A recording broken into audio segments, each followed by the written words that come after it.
The project, though is mainly invisible at the time of negotiations and interviews between the client and the designer, is always still present as a hard evidence of what needs to be done.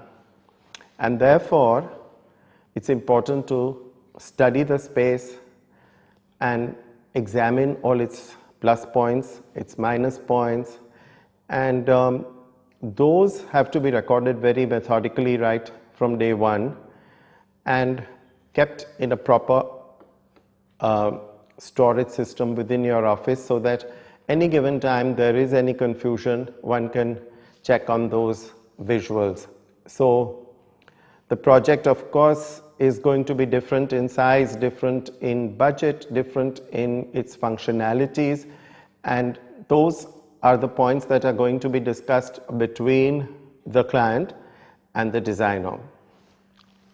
I think the client should specify two important factors. One is the time in which he wishes to achieve this project, and two, he must spell out a sort of outline of a budget, because the designer then knows how to approach the project if he has these two strong parameters with him.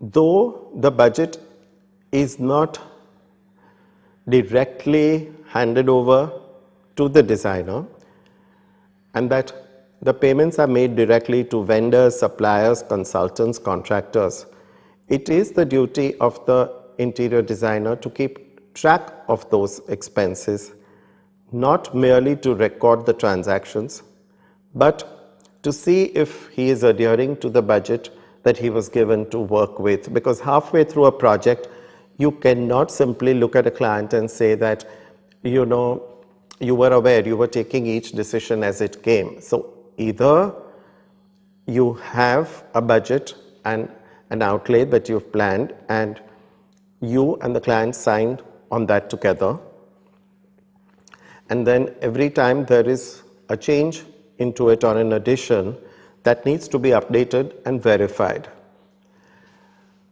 Most clients will agree with whatever they've asked in extra and say, yeah, I did tell you to increase the room, or I did tell you to add that special light fitting.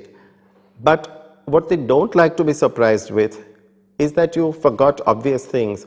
Oh, I hadn't counted the air conditioning. Why?